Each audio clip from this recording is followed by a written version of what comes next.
Good morning, good afternoon, good evening, bachcho. This is Professor Sagar Waghela here once again, and we are here from JKSC to help you out with super revision on concepts of corporate accounting. आज शुरू करने वाले मेरे बच्चों हम लोग आप screen पे देख ही सकते हैं मेरे बच्चों। आज शुरू करने वाले हम लोग कंसोलिडेशन ऑफ अकाउंट्स के साथ में। बड़ा ही ब्रिलियंट टॉपिक है, पूरा फैक्ट टू फैक्ट बातचीत करेंगे, सारे concept clarity, not only solving the questions लेकिन क्वेश्चन के कंसेप्ट हम लोग पढ़ने वाले हैं कंसोलिडेशन से रिलेटेड। बड़ा इंटरेस्टिंग टॉपिक है, अगर एबीसी एनालिसिस के पॉइंट ऑफ व्यू से देखें तो भी इंपॉर्टेंट है मेरे बच्चों। Late us begin with consolidation. Consolidation of accounts का अगर हम लोग बात करें मेरे बच्चों तो ये होता है न्यू कंपनीज एक्ट 2013 के हिसाब से AS 21 speaks about consolidation of account. सबसे पहले कंसोलिडेशन का मतलब क्या है, तो अगर मैं लेमैन लैंग्वेज में फिर से आपके सामने इजी लैंग्वेज में अगर बात करूं मेरे बच्चों, जो मेरा स्टाइल ऑफ टीचिंग है, जो पैटर्न है कि बच्चों को उनके लैंग्वेज में समझाया जाए ताकि उनको समझ में आ जाए। मेरा सबसे मेन मोटो यही है बच्चों, ट्राई यही करता हूँ कि इजी से इजी शब्द ढूंढो जिससे कि आपको समझ में आ जाए, डिफिकल्टी ना हो, तो एग्जाम देने में ईज हो जाए मेरे बच्चों। तो consolidation means what? Means line by line merging of books of account. Sir किसका लाइन बाय लाइन मर्जिंग और कौन करता है मर्ज, कौन अपने बुक में दूसरे कंपनी का डेटा बताता है? This is what we are going to learn in this topic. Yes, let us begin with the particular topic मेरे बच्चों, कंसोलिडेशन। सबसे पहला जो पॉइंटर है जिसके बारे में हम लोग डिस्कशन करने वाले हैं, that is called as the holding company मेरे बच्चों। होल्डिंग कंपनी क्या है? Holding company is defined under section 2 subsection 46। Sir क्या है इसका definition? Holding company is any company which holds more than 50% of the shares of your organization, तो वो आपका होल्डिंग कंपनी। मतलब अगर ए लिमिटेड के पास बी लिमिटेड के 50% से ज्यादा शेयर्स है तो automatically A limited B limited का होल्डिंग कंपनी बन जाता है मेरे प्यारे प्यारे बच्चों। हर सेंटेंस जो लिखा है यहाँ पे आपको जो स्क्रीन पे दिखाई दे रहा है, मुझे यहाँ पे देखना पड़ेगा, आपको जो स्क्रीन पे दिखाई दे रहा है मेरे बच्चों, वो सेंटेंस एमसीक्यू बेस्ड है। हर एक सेंटेंस पे एमसीक्यू आ सकता है, तो इसमें मार्किंग करने का जरूरत ही नहीं है कि कौन सा एमसीक्यू आ सकता है कौन सा नहीं। ओके चलिए, 50% और मोर शेयर्स होने चाहिए। क्या तो आप उस कंपनी के बोर्ड ऑफ डायरेक्टर्स के कंपोजिशन को कंट्रोल कर रहे हैं तो भी आप होल्डिंग कंपनी, और एल्स वो कंपनी आपके सब्सिडरी का सब्सिडरी कंपनी है। हाँ, holding of a holding company, बोलो आप जिस कंपनी को होल्ड कर रहे हैं वो कंपनी दूसरे कंपनी का होल्डिंग कंपनी, तो वो जो थर्ड कंपनी है सेकंड लेयर तक, उसको सेकंड लेयर बोलेंगे मेरे बच्चे। देखो ना, अगर ए कंपनी बी कंपनी का होल्डिंग है और बी कंपनी सी कंपनी का होल्डिंग है, ऑटोमेटिकली ये दो लेयर का लिमिट है मेरे बच्चों, दो लेयर के लिमिट तक यहाँ पे आप होल्डिंग और सब्सिडरी रिलेशन मेंटेन कर सकते हैं। मतलब A is the holding company of B and B is the holding of C, that means automatically A becomes the holding of C। लेकिन इसके आगे अगर जाता है आपका पैरेलल ट्रांजिशन के C, अगर समझिए कि C के साथ में D का कोई रिलेशन है तो यहाँ पे A और D का कोई भी रिलेशन लीगली नहीं आता है मेरे बच्चों। लीगली देखिए, पॉइंटर समझिए, लीगली नहीं आता है, लेकिन we all know technically control कर सकते हैं उनको। यस और नो, आगे बढ़ेंगे हम लोग। इसके बाद में बातचीत करना है मेरे बच्चों कि ये जो होल्डिंग कंपनी है, सर इनको क्या करना पड़ता है? देखो बच्चों, इनको तो सबसे पहले अपने खुद के फाइनल अकाउंट्स बनाने पड़ते हैं, खुद का पूरा डेटा देना पड़ता है, उसके साथ साथ में स्टैंड अलोन फाइनेंशियल स्टेटमेंट के साथ साथ में they have to also prepare consolidated books of accounts. और consolidated books of accounts means अरे सबका डेटा साथ में दो, आपके जितने भी सब्सिडरीज है। और जब मैं यहाँ पे सब्सिडरी ये शब्द यूज कर रहा हूँ ना मेरे बच्चों, I am also talking about associate company, हाँ, I am also talking about joint ventures. इनके साथ में अपना जो भी रिलेशन है, एसोसिएट है, ज्वाइंट वेंचर है, या तो सब्सिडरी ही बोल लो। सब्सिडरी कंपनी का सारा डेटा हम हमारे बैलेंस शीट के साथ में बताएंगे, हमारे बुक्स ऑफ अकाउंट्स के साथ में बताएंगे। That is called as your consolidated financial statements which you have to show as per your section 134 subsection 1 में बच्चों। इसके हिसाब से अपने को बताना पड़ता है। स्टैंड अलोन खुद का तो बनाना ही है, साथ में ये भी बनाना है मेरे बच्चों। सर सब्सिडरी कंपनी तो समझा सर, ये होल्डिंग समझा, तो सब्सिडरी समझा। सब्सिडरी कंपनी का डेफिनेशन दिया है सेक्शन 2 सबसेक्शन 87 में। बताया गया है कि बच्चों subsidiary company is a company whose shares are held more than 50, whose more than 50% shares are held by another company, automatically वो कंपनी सब्सिडरी बन जाएगा। जो कंपनी इन्वेस्टमेंट होल्ड करके रख रहा है उनको हम लोग प्यार से बोलेंगे होल्डर कंपनी। होप सो आपको समझ में आ रहा है मेरे प्यारे प्यारे बच्चों। इसके बाद में बात करेंगे एसोसिएट और जॉइंट वेंचर के बारे में। सब्सिडरी तो समझा सर, सब्सिडरी कंपनी आपने अभी बताया which is controlled by the holding company. या तो ऐसा बताइए कि बाबा मेरे होल्डिंग का होल्डिंग, वो भी अपना होल्डिंग, तो मैं उसका भी सब्सिडरी। हाँ, this is the relation between holding and subsidiary. Section 2 subsection 46 holding, section 2 subsection 87 subsidiary company. याद रख पाएंगे मेरे प्यारे प्यारे बच्चों? यस। अब एसोसिएट कंपनी कौन है सर? एसोसिएट कंपनी वो कंपनी है बच्चों जिसका या तो जिसमें, दोनों में से कुछ भी हो सकता है, जिसका या तो जिसमें 20% और more but less than 50% of share holdings है आपका, या तो उनका है आपके अंदर, आप एसोसिएट हो जाएंगे एक दूसरे के, और वो इन्फ्लुएंस कर सकते हैं आपका decision making. Yes, they have a good influence over your decision making also. Joint venture तो बाबा सब कुछ एज पर एग्रीमेंट, दो को वेंचरर्स है, साथ में आए, दोनों ने अग्रीमेंट किया, अग्रीमेंट के हिसाब से कामकाज चल रहा है, that is called as a joint venture. इसके ऊपर भी क्वेश्चन आ सकता है मेरे प्यारे प्यारे बच्चों। इन सबको मिला जुला के holding, subsidiary, joint venture, associate, सारे कंपनीज को मिला के we call it as a group company मेरे बच्चों। ग्रुप कंपनी के अंदर ही अंदर जो कुछ भी होता है ना, with in the group company अगर कोई भी ट्रांजैक्शन होता है उसको हम लोग प्यार से बोलते हैं, सुनना ध्यान से, इस पे एमसीक्यू नक्की है मेरे बच्चों। ग्रुप कंपनी के अंदर ही अंदर अगर ट्रांजैक्शन हो रहा है उसको प्यार से हम लोग बोलेंगे इंट्रा ग्रुप ट्रांजैक्शन। अगर एक ग्रुप कंपनी का दूसरे ग्रुप कंपनी के साथ में, अलग ग्रुप के कंपनी के साथ में अगर ट्रांजैक्शन हो रहा है, then it is called as inter group transaction मेरे बच्चों। Inter group transaction, intra within the group, inter अलग अलग ग्रुप, दो अलग अलग ग्रुप। ये देखिए ना बच्चों, ये देखिए, ये मीनिंग देखेंगे बाद में, पहले आप लोग ये क्वेश्चन आ सकते हैं इस पे देखो ना। हाँ, ये एक ग्रुप है, हाँ, इसका नाम कुछ दे देते हैं मस्त वाला, ग्रुप इंडिया। अभी ग्रुप इंडिया के अंदर 50 कंपनी, लेकिन दो कंपनी ए और बी। एग्जांपल, ए और बी के बीच में जो भी ट्रांजैक्शन हो रहा है ना मेरे बच्चों, उसको हम लोग बोलेंगे intra group transaction. Intra group, अभी समझो ये इंडिया ग्रुप का ट्रांजैक्शन हो रहा है दूसरे ग्रुप के साथ में, हाँ, जो बिडेन के साथ में ट्रांजैक्शन हो रहा है अपना, यहाँ पे बताएंगे हम लोग ग्रुप यूएसए। पसंद नहीं है लेकिन तो भी चलो ठीक है, ग्रुप यूएसए। यहाँ पे दो कंपनी एक्स और वाई, इनके साथ में अपना ट्रांजैक्शन हो रहा है, बहुत रुलाया इन्होंने, इनको भी रुलाएंगे आगे जाके। यहाँ पे ग्रुप यूएसए के साथ में ट्रांजैक्शन अगर हो रहा है अपना, इसको हम लोग क्या बोलेंगे प्यार से? Inter group transaction. अलग अलग ग्रुप का, intra within the group, inter group to group. समझ में आ रहा है मेरे प्यारे प्यारे? आगे बढ़ेंगे, चलिए। एसोसिएट कंपनी कौन है? अब भी बोला मैंने, a company in which we have 20% और more but less than 50% of shares, या तो उनका शेयर हमारे में, हमारा शेयर उनमें है, ये रेशियो में वो अपना एसोसिएट कंपनी बच्चों। और उनका एकदम हेवी इंफ्लुएंस होता है in our decision making process, substantial influence in the company's decision making process, इसको हम लोग एसोसिएट बोलेंगे। और जॉइंट वेंचर तो सब कुछ कॉन्ट्रैक्ट के साथ में चलेगा, अग्री, ओहो ये क्या हो गया, गायब हो गया, अग्रीमेंट के हिसाब से, कॉन्ट्रैक्ट के हिसाब से चलने वाला है मेरे प्यारे प्यारे बच्चों। तो I hope both the definitions are clear to you guys. Yes, अगर समझिए कि आपने होल्डिंग समझा, सब्सिडरी क्लियर, चलो लवली, चैट बॉक्स में आंसर लिख के भेज देने का मेरे बच्चों कि अगर कुछ भी डाउट डिफिकल्टी इसमें तो। चलिए आगे बढ़ेंगे। इसके बाद में Holi own subsidiary, oh my God, Holi own मतलब क्या? मतलब पूरा का पूरा तेरा शेयर कैपिटल मैंने परचेज कर लिया, तेरे पास और कोई ऑप्शन ही नहीं, मतलब कोई और शेयर होल्डर है ही नहीं, 100% of the shares are owned by the holding company, उसको हम लोग बोलेंगे होली ओन्ड सब्सिडरी।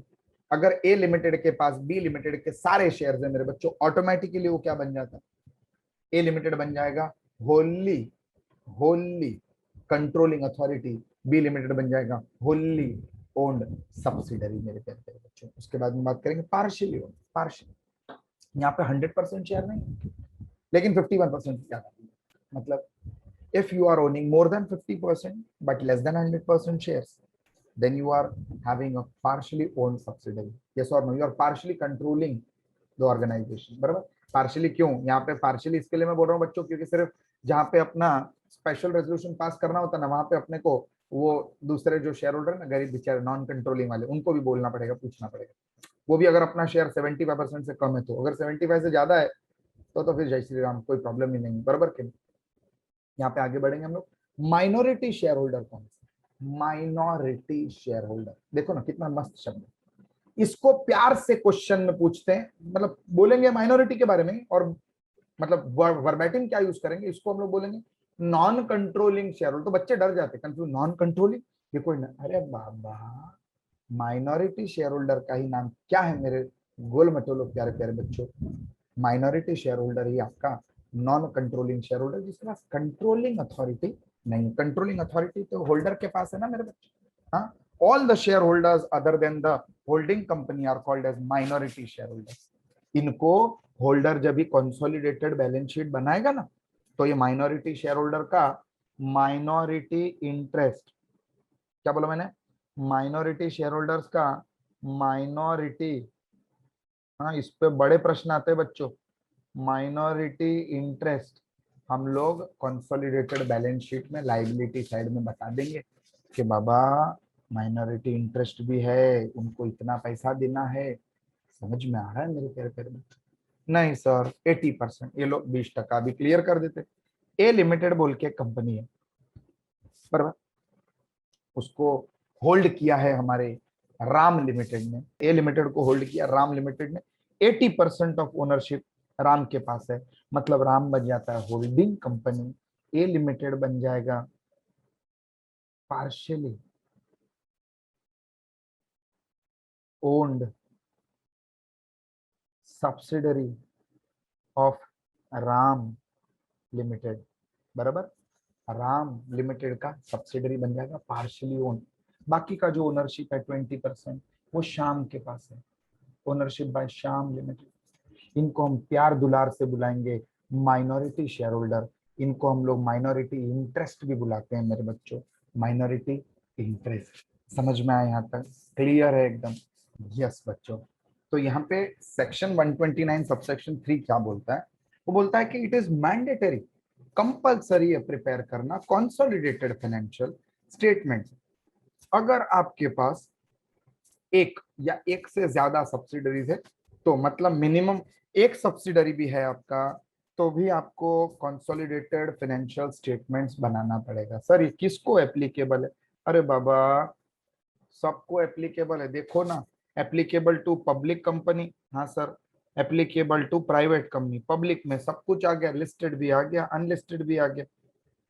अच्छा मतलब sir almost all the companies having subsidiaries have to show the consolidated financial statement, but of course अगर मेरे बच्चों अगर आपके ऊपर सेक्शन 129 एप्लीकेबल है और आपने उसको फॉलो नहीं किया, तो every officer in default, whosoever it may be, managing director, whole time director, director, whatsoever it is, हाँ chief financial officer बोलो कोई भी, who is responsible to prepare this consolidated financial statements, और उन्होंने अगर नहीं बनाया तो उनको फ्री ट्रिप मिल सकता है, 1 साल का फ्री खाना मिल सकता है उनको। I hope you understand. Imprisonment of up to 1 year और 50,000 से 5 लाख तक का फाइन, और ज्यादा चींचा किया तो दोनों भी आपको फाइन मिलना मतलब मिल सकता है मेरे बच्चों। मतलब the officer in default is liable to a fine if they are into contravention या तो non compliance of section 129। Clear है मेरे प्यारे प्यारे बच्चों? इसके ऊपर भी अच्छा खासा चांस है एमसीक्यू आने का मेरे बच्चों। आगे बढ़ेंगे, अभी इस बारे में बात करेंगे, बड़ा फेवरेट पार्ट है मेरा, ध्यान दीजिएगा कि sir line by line merging of your balance sheet, your books of account, ये तो आपने बता दिया, ये तो बता, लेकिन सर क्या क्या बनता है कंसोलिडेटेड फाइनेंशियल स्टेटमेंट में, ये तो बताइए। तो बच्चों सब कुछ बनता है, मतलब balance sheet okay, PNL statement okay, auditor का रिपोर्ट ओके, डायरेक्टर का रिपोर्ट ओके, ये सब कंसोलिडेशन में बन जाएगा, सब फ्यूज हो जाएगा। Line by line merging, line by line merging of your financial statements. Clear है मेरे प्यारे प्यारे बच्चों? सो this was a brief introduction of your consolidation part, एकदम छोटू मोटू सा ब्रीफ इंट्रोडक्शन। अभी थोड़ा सा और इन डेप्थ धीरे धीरे जाएंगे, हर एक एडजस्टमेंट पे बात करेंगे, हर एक, कोई भी क्वेश्चन आने दो ना एडजस्टमेंट, बराबर। सबसे पहली बात, the date on which the shares are bought by the holding company is called as the date of acquisition। अरे सर समझा नहीं मुझे? अरे मतलब अगर समझो ए लिमिटेड करके ऑर्गेनाइजेशन है और बी लिमिटेड बोल के ऑर्गेनाइजेशन, ए ने बी के शेयर 1 जुलाई 2001 को लिए, तो ये डेट को हम प्यार से बोलेंगे डेट ऑफ एक्विजिशन। इनका फाइनेंशियल ईयर अलग हो सकता है, इनका भी फाइनेंशियल ईयर अलग हो सकता है ना, बराबर। लेकिन बच्चों एक रेगुलेशन है जिसमें दोनों के भी फाइनेंशियल स्टेटमेंट में 6 महीने से ज्यादा का गैप नहीं होना चाहिए। अगर है तो वो चेंज करो मेरे बच्चों, क्योंकि कंसोलिडेशन के लिए मैक्सिमम गैप जो है ना फाइनेंशियल स्टेटमेंट के बीच में, नहीं तो कंपेरेबल कैसा हो जाएगा, नहीं होगा ना। इसके लिए 6 महीने का मैक्सिमम गैप इज अलाउड। और जिस दिन शेयर्स आपने लिए उस दिन को हम बोलेंगे डेट ऑफ एक्विजिशन। उस डेट के पहले के पीरियड को बोलेंगे प्री एक्विजिशन पीरियड। अक्वायर करने के पहले के पीरियड को क्या बुलाएंगे? Pre acquisition period. अक्वायर करने के बाद को बोलेंगे हम लोग पोस्ट एक्विजिशन पीरियड। बराबर? नहीं सर नहीं समझा। अरे ये लेना भाई, 1/4/2001 को चालू हो रहा है ईयर, 31 मार्च 2002 को खत्म हो रहा है सर। ये पूरा अपना ईयर है, इसके बारे में बातचीत करने वाले हैं। अक्वायर किया बिजनेस हमने ये डेट को 1 जुलाई 2001। तो ये वाला जो प्यारा प्यारा सा पीरियड आपको दिख रहा है ना, ये पीरियड क्या है मेरे बच्चों? ये तो अभी बोला मैंने, ये तो डेट ऑफ एक्विजिशन है। हाँ, और इसको तो डीओसी बोलेंगे प्यार sir. DOC date of closure, जिस डेट को आपके बुक्स ऑफ अकाउंट्स क्लोज होते हैं ना सब्सिडरी भाई साहब, वो। अभी डेट ऑफ एक्विजिशन तो हमारा है 1 जुलाई, तो अप्रैल मई और जून 3 महीना आ जाएगा प्री एक्विजिशन में, और 9 महीना आ जाएगा पोस्ट एक्विजिशन में मेरे बच्चों। समझ में आ रहा है आपको? डिवाइड कर देना है पीरियड को प्री और पोस्ट में। और इतना इजी चैप्टर आपने देखा नहीं रहेगा, ऑनेस्टली ध्यान दीजिएगा। आगे अभी जो प्रॉफिट्स है ना सब्सिडरी कंपनी की, हाँ सर। रिजर्व्स एंड सरप्लस है, हाँ सर। अरे बाबा हम शेयर होल्डर है तो हमारा ही तो हक बनता है उसके ऊपर, रिजर्व सरप्लस के ऊपर, हाँ सर। तो जो एक्विजिशन के पहले के पीरियड के जो रिजर्व्स है ना, उसको हम लोग बोलेंगे प्री एक्विजिशन प्रॉफिट्स। उसको कैपिटल प्रॉफिट बोल देने का, कैपिटल रिजर्व में ऐड करना है। और जो एक्विजिशन के बाद में कमाया हुआ है उसको हम लोग प्यार से बोलेंगे पोस्ट एक्विजिशन प्रॉफिट। सुनिएगा ध्यान से, प्री एक्विजिशन अक्वायर करने के पहले के प्रॉफिट, पोस्ट एक्विजिशन अक्वायर करने के बाद के प्रॉफिट्स। ये जो प्री एक्विजिशन प्रॉफिट्स हैं, प्री एक्विजिशन प्रॉफिट, ये हमेशा will be adjusted while calculating, ध्यान देना, while कैलकुलेटिंग गुडविल और कैपिटल रिजर्व। रिवीजन चल रहा है, आपको इसके बारे में पता रहना चाहिए। गुडविल और कैपिटल रिजर्व, हाँ, जब भी कैलकुलेट करते हैं ना हम लोग गुडविल कैपिटल रिजर्व, बराबर के, तब ये ऐड हो जाता है मेरे बच्चों। और ये जो है ना प्रॉफिट्स पोस्ट एक्विजिशन वाला, ये क्या है? विल बी या विल बिकम, लो ना, will become a part of reserves and surplus of holding company. मतलब पोस्ट एक्विजिशन पीएनएल है अगर, तो वो होल्डिंग के पीएनएल में ऐड हो जाएगा। पोस्ट एक्विजिशन जनरल रिजर्व है अगर, तो वो होल्डिंग के जनरल रिजर्व में चले जाएगा मेरे बच्चों। क्लियर है यहाँ तक? कोई doubt, difficulty, any problem whatsoever? ये पूरा एक बेसिक लुकआउट पूरे टॉपिक का यहाँ पे एक सिनॉप्सिस लिया हम लोग ने। अभी धीरे धीरे करके एक एक एग्जाम्पल करके हम लोग आगे कंटिन्यू करेंगे मेरे बच्चों। नेक्स्ट जो हम लोग शुरू करने वाले, मैंने आपको बोला एग्जाम्पल सहित हम लोग शुरू करेंगे। Will start with example number 1। तो बच्चों ये क्वेश्चन क्या बोल रहा है, पहले तो क्वेश्चन रीड करेंगे हम लोग। सबसे पहले केस 1 बोल के इसको मैंने एक एग्जाम्पल का नाम दिया है, ध्यान दीजिएगा। दो कंपनीज है अलग अलग, एच लिमिटेड और एस लिमिटेड, दोनों के भी यहाँ पे एक एग्जाम्पल लेने के लिए एकदम इजी इजी फिगर्स यहाँ पे लिए हुए कि 500 शेयर कैपिटल, एच लिमिटेड का रिजर्व सरप्लस 300, क्रेडिटर्स 200, ये एसेट्स 500, और हमने इन्वेस्टमेंट किया 500 रुपीज का, और यहाँ पे दिया है in shares of S limited 100% of the shares are owned. मतलब सारे शेयर्स हमारे हैं, हमने ओन कर लिए सारे शेयर्स। अभी एस लिमिटेड का भी बैलेंस शीट दिया हुआ है जिसमें share capital 300, reserves and surplus 200, creditors 100 rupees है, एसेट्स 600 रुपए के उनके, उनका भी बैलेंस शीट टैली हो जाए। तो यहाँ पे दोनों को अभी एक चीज तो मालूम पड़ता है कि बाबा एच लिमिटेड एस लिमिटेड का होल्डिंग बन गया है।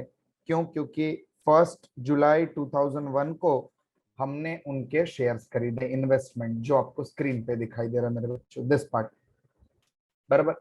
और ये इन्वेस्टमेंट करके we become the owner of this S limited, हमने अक्वायर कर लिया, हम होल्डिंग कंपनी है। और शेयर होल्डर का क्या क्या शेयर होता है एक होल्डिंग कंपनी, एक सब्सिडरी कंपनी में मेरे बच्चों? देखिए, शेयर कैपिटल और रिजर्व्स एंड सरप्लस ये दोनों भी बिलोंग करते हैं शेयर होल्डर को। अभी क्योंकि यहाँ पे कोई भी डिटेल नहीं दिया, कुछ भी एडजस्टमेंट, एक बेसिक लेवल एग्जांपल हम लोग ले रहे हैं कि इतना कैपिटल और इतना रिजर्व्स ये हमको बिलोंग करता है क्योंकि हम शेयर होल्डर है, बराबर। तो यहाँ पे अगर हम ज्यादा पैसे दे देते हैं उनको, जितना मिल रहा है उससे ज्यादा पैसा अगर दे दिया, उससे ज्यादा इन्वेस्टमेंट का कॉस्ट है, कॉस्ट ऑफ एक्विजिशन अगर एक्सीड करता है, तो गुडविल जनरेट होता है बच्चों, ज्यादा पैसा दे। और कम पैसा अगर दे रहे, जितना मिल रहा है हमको एलिमेंट्स उससे कम पैसा दिया है, तो कैपिटल रिजर्व नाम का रिजर्व जनरेट होगा कि हमारा बाबा पैसा बच गया। अब calculation of goodwill capital reserve कैसे करना है? सबसे पहले तो यहाँ पे हम होल्डिंग कंपनी है, माइनॉरिटी कोई है ही नहीं मेरे बच्चों बाजू में, माइनॉरिटी कोई भी नहीं। क्या क्या मिल रहा है हमको as a share holder? Equity share capital मिल रहा है हमको, yes sir. Equity share capital कितना है उनका चेक कर लेंगे, 300। तो 300 का इक्विटी कैपिटल मिला है अपने को, ओके। फिर रिजर्व्स एंड सरप्लस भी फुल अपना, एकदम बेसिक लेवल एग्जांपल है, कुछ भी इसमें डिफरेंशिएशन नहीं कर रहे हम लोग। Reserve surplus 200। तो टोटल एलिमेंट जो होल्डिंग को मिल, माइनॉरिटी तो है ही नहीं क्योंकि यहाँ पे 100% शेयर होल्डिंग का ही। यहाँ पे 500 वर्थ के एलिमेंट्स मिले और कॉस्ट ऑफ एक्विजिशन, इनको अक्वायर करने के लिए कितना पैसा भरना पड़ा? तो इन्वेस्टमेंट कितने का है? 500 का।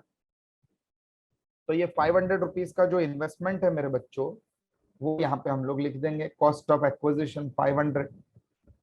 तो ना मैंने ज्यादा पैसा दिया है ना मैंने कम पैसा दिया, मतलब there is no goodwill, there is no capital reserve generated out of this particular transaction, बराबर। अभी ये जो इनके शेयर कैपिटल और रिजर्व्स एंड सरप्लस है ये, और मेरे बुक में इन्वेस्टमेंट ये दोनों एलिमेंट हो जाएंगे कैंसल। मतलब हम लोग हमारे कंसोलिडेटेड बैलेंस शीट में ये दोनों एलिमेंट लिखने का जरूरत नहीं। तेरा कैपिटल में मेरे बुक में कैसे लिखूं? अब ये एसेट्स और लाइबिलिटीज कैंसल होने जैसा है बच्चों, कैंसल हो जाएगा। मतलब सर क्या करना पड़ेगा? मैंने आपको बोला ना, line by line merging, line by line merging, MCQs ही आने वाले हैं इस पे। तो ये सिर्फ एग्जांपल के लिए यहाँ पे मैंने हॉरिजॉन्टल बैलेंस शीट लिया है बच्चों, ठीक है। यहाँ पे सबसे पहले तो अपना शेयर कैपिटल होल्डिंग का, मैं होल्डर, मेरा शेयर कैपिटल 500, तो हम कंसोलिडेटेड में भी लिखेंगे शेयर कैपिटल 500। हमारे रिजर्व्स और सरप्लस का बैलेंस कितना? 300। और ये ट्रांजैक्शन से कोई भी कैपिटल रिजर्व ऐसा कुछ भी जनरेट नहीं हुआ एक्स्ट्रा, तो टोटल रिजर्व्स ही 300। फिर हमारे क्रेडिटर्स कितने? 200। अरे अरे अरे सर, उनके भी क्रेडिटर्स हैं, उनका कितना क्रेडिटर्स है? 100। मैंने बोला था ना लाइन बाय लाइन मर्जिंग, वही मर्ज ही कर रहे हैं। सर कैपिटल को क्यों नहीं मर्ज किया? अरे सेट ऑफ किया ना भाई इन्वेस्टमेंट के साथ में। इसके बाद में क्रेडिटर्स 100, दोनों मिला के 300 हो गया, ओके सर। अभी जरा एसेट साइड देख लेते हैं। हाँ, एसेट्स में क्या क्या है? हमारे एसेट कितने? 500 का अपना एसेट है, उनका एसेट कितने का? उनका एसेट 600। टोटल एसेट्स कितने हो गए? 1100 के एसेट हो गए। एक बार टैली मार के देखने की कोशिश करते। सर वो इन्वेस्टमेंट नहीं लिखना है क्या? अरे बोला सेट ऑफ हो गया मेरे दोस्तों। हमेशा हर क्वेश्चन में it is going to get set off, मतलब कैंसल हो जाएगा, वो लिखने का नहीं है। 1100 ये साइड में आ रहा है, 1100 यहाँ पे भी आ गया, कंसोलिडेशन फिनिश। इतना इजी आएगा नहीं मेरे बच्चों, लेकिन ये तो सिर्फ एक बेसिक शुरुआत आपको समझाने के लिए कि बाबा समझ में आया हमको कि अपना ईयर स्टार्ट हो रहा है 1401 को, एक्विजिशन ले रहा है 17/2001 को, ईयर क्लोज होएगा 31 मार्च 2 को। डेट ऑफ एक्विजिशन पता है अपने को, डेट ऑफ क्लोजर पता है अपने को। अक्वायर करने के बाद का जो पीरियड है, ये टाइम फ्रेम, ये पूरा का पूरा पोस्ट एक्विजिशन है। और ये वाला जो टाइम फ्रेम है, ये पूरा का पूरा मेरे बच्चों प्री एक्विजिशन पीरियड है। ये 3 महीना आ जाएगा, ये 9 महीना आ जाएगा। सर जीवन भर यही रहेगा कि नहीं रे बाबा, कुछ नहीं दिया है क्वेश्चन में, इसका मतलब आपके डेट ऑफ एक्विजिशन को आप साल के बिगिनिंग का डेट ले सकते हैं, first day of the year. कुछ अगर नहीं दिया होता ना, कभी किया एक्वायर, तो इट इज अंडरस्टूड के बाबा साल के पहले ही दिन को अक्वायर किया है, इसको ही डाल देंगे डेट ऑफ एक्विजिशन। कुछ नहीं बोला है तो सर ये पॉइंट से लिखवा दीजिए ना, चिंता नॉट बच्चा पार्टी, डू नॉट वरी। छोड़ो कल की बातें, टेंशन छोड़ो आप लोग। क्या दिया है इंपॉर्टेंट पॉइंट नंबर 1 में मेरे दोस्तों, रीड करो।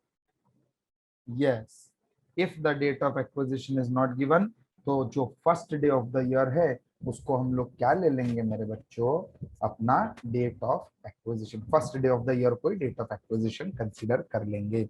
बराबर समझा के नहीं मेरे बच्चों? देखिए नेक्स्ट पॉइंट भी देखने लायक है, ये भी अपना हो गया क्लियर, इस पे बातचीत कर लेंगे। Elements of subsidiary company are divided into two parts. क्या टू पार्ट्स? एक प्री एक्विजिशन, एक पोस्ट एक्विजिशन। इस पे तो बात कर लिया सर। हाँ, होल्डिंग कंपनी जब अक्वायर करता है उसके पहले जो है उसको प्री एक्विजिशन, और होल्डिंग कंपनी ने अक्वायर कर लिया उसके बाद में जो एलिमेंट्स है उसको बोलेंगे पोस्ट एक्विजिशन।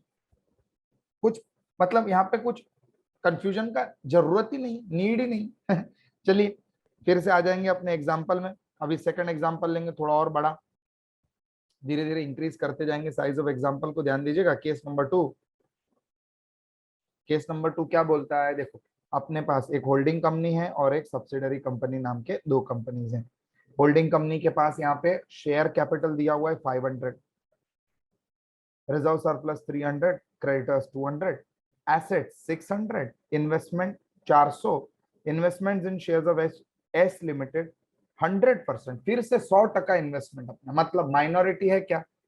नहीं है मेरे बच्चों, माइनॉरिटी नहीं है।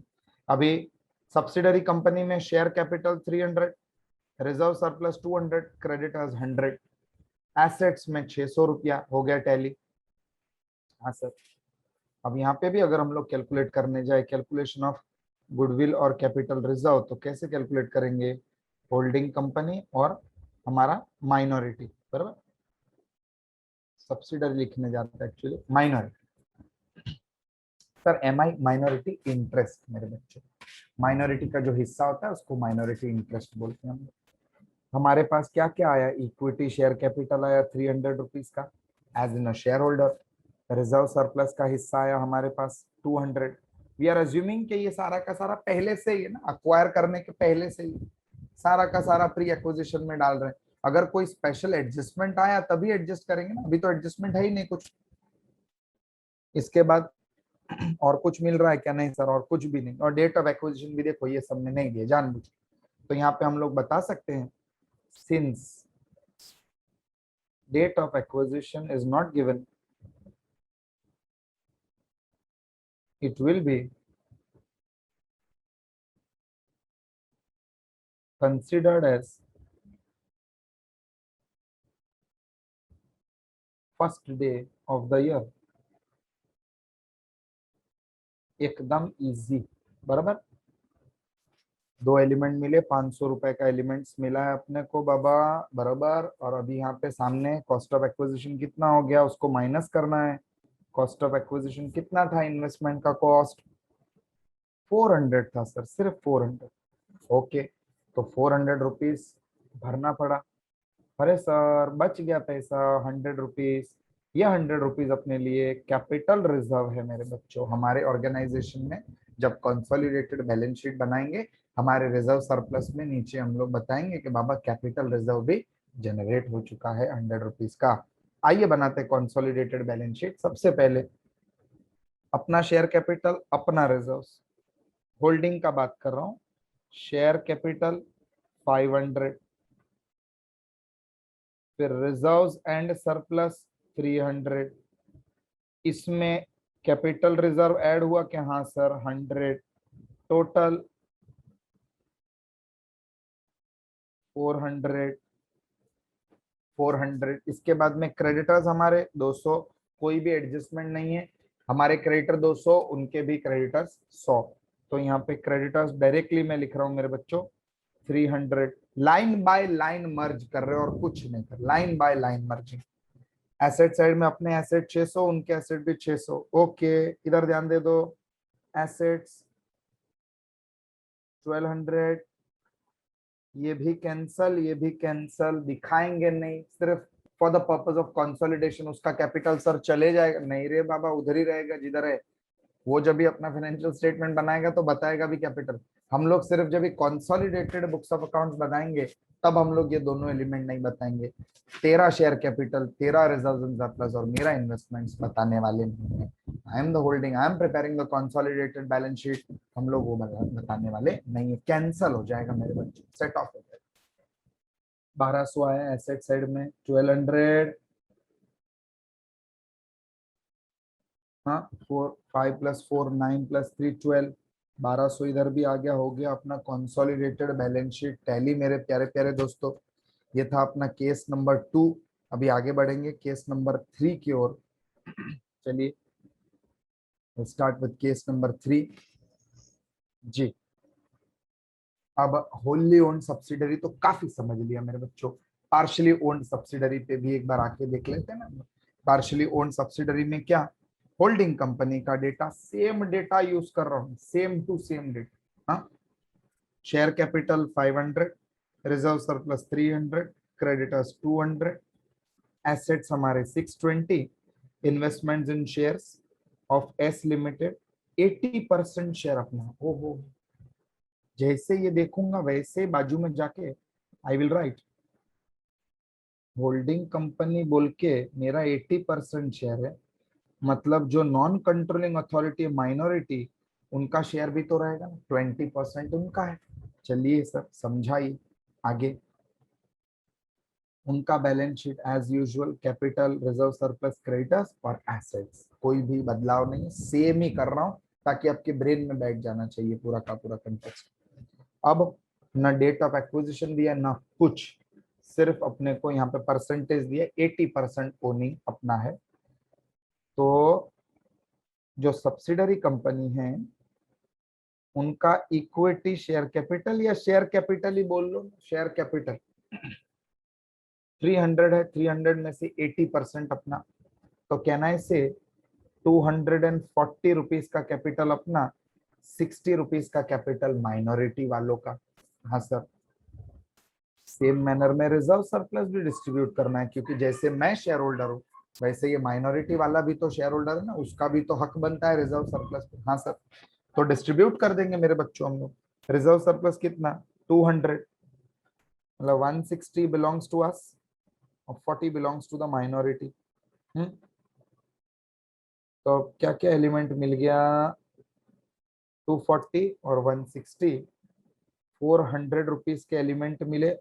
माइनॉरिटी वाले को कितना मिला है, माइनॉरिटी वाले को मिला है 100 रुपीज। ये जो 100 रुपीज का माइनॉरिटी इंटरेस्ट यहाँ पे आ गया मेरे दोस्तों, please look here, will be shown, बोलो मेरे कमेंट बॉक्स में छाप दो मेरे बच्चे, विल बी शोन एज, कैसे बताएंगे हम लोग, as minority interest in balance sheet liability side in consolidated financial statements। Consolidated balance sheet जो बनेगा ना, वर्टिकल बनता है बच्चों, ये तो आपको समझाने के लिए बना रहा हूं मैं। 400 के एलिमेंट आए, इसके लिए पैसा कितना भरा है बाबा, cost of acquisition, actually acquisition cost लिखने जा रहा था, वो भी वही बात है, लेकिन कॉस्ट ऑफ एक्विजिशन कॉन्स्टेंसी रखेंगे हम। झूठ नहीं बोलना है बच्चा पार्टिया, जो लिखने जा रहा था वो बोल। 380, 380, बाप रे 400 का एलिमेंट आया, 380 रुपया ही दिया, तो इधर तो मजे हो गए, 20 रुपए का अपना कैपिटल रिजर्व जनरेट हो गया। समझ में आया मेरे बच्चों। चलिए देखिए आगे क्या है, कंसोलिडेटेड बैलेंस शीट बना देंगे। पहले सबसे पहले अपना शेयर कैपिटल और अपना रिजर्व। अपना शेयर कैपिटल कितना, 500 कांस्टेंट है। अपना रिजर्व सरप्लस कितना, 300, और इसमें कैपिटल रिजर्व नाम का एक एलिमेंट आया कितने का, 20 रुपीज, हो गया 320। हाँ सर, इसके बाद में हमारे क्रेडिटर्स 200 के, उनके क्रेडिटर्स 100 के, इसका मतलब ये है क्रेडिटर्स का टोटल हो गया 300। आफ्टर दैट एसेट्स, एसेट्स में क्या दिया हुआ है, अपने एसेट कितने के 620, उनके एसेट कितना 600, तो 1220 उनका। देखो ये जानबूझ के भी मैंने मार्कअप नहीं किया, इधर ध्यान दे दो। उनका ये वाला पार्ट और अपना ये वाला पार्ट, दोनों भी क्या होने वाले मेरे दोस्तों, कैंसल हो जाएंगे ना, बराबर के दोनों भी पार्ट क्या हो जाएंगे मेरे दोस्तों, कैंसल हो जाएंगे। क्लियर है। अब एसेट्स में कितना है 1220 आया एसेट में। लाइबिलिटी साइड भी चेक कर लेंगे, बराबर। लाइबिलिटी साइड एक बार चेक कर लो, चलो फटाफट से। कितना आ रहा है 500, 300, 300। अरे ये तो टैली नहीं हो रहा है सर। नहीं होएगा ना बच्चों। क्यों सर? क्योंकि एक मेन एलिमेंट हमने नहीं लिखा है, जो आप भूल रहे हैं। मैंने यहाँ पे आपको लिख कर बताया था कि बाबा माइनॉरिटी इंटरेस्ट अपने को बताना है अपने कंसोलिडेटेड फाइनेंशियल स्टेटमेंट्स में। क्लियर है मेरे दोस्तों? तो अभी भी जाएंगे बैलेंस शीट में, लिख देंगे लाइबिलिटी साइड में। क्योंकि हम लोग देखिए अपने सब्सिडरी का कितना भी हम लोग शेयर होल्ड कर रहे हैं, 51% बोलो या 100% बोलो, हाँ 51 से लेकर 100 तक कितना भी अपना शेयर है ना, still we are going to show all the assets and all the liabilities of our subsidiary. ऐसा नहीं है कि मैं सिर्फ 80% होल्डर हूं तो मैं 80% ही एसेट्स लाइबिलिटीज बताऊंगा, नहीं ऐसे नहीं, पूरा बताएंगे। लेकिन सामने हम लोग दूसरे भी शेयर होल्डर जो है ना, उनका भी लाइबिलिटी बता देंगे कि माइनॉरिटी इंटरेस्ट यहाँ पे 100 रुपए का है। देखो अभी करो, 600 + 620 कम्स टू 1220। कैपिटल का 500, माइनॉरिटी का 100, 600, 320, 300, 620, 600 और 620, 1220 रुपया मेरे बच्चों। समझ में आया? क्लियर है एकदम? फाइन। चलिए आगे बढ़ेंगे। केस नंबर 4, प्यारा प्यारा cancelling of inter company debt. Sir ये क्या है? ये तो एडजस्टमेंट है मेरे बच्चों।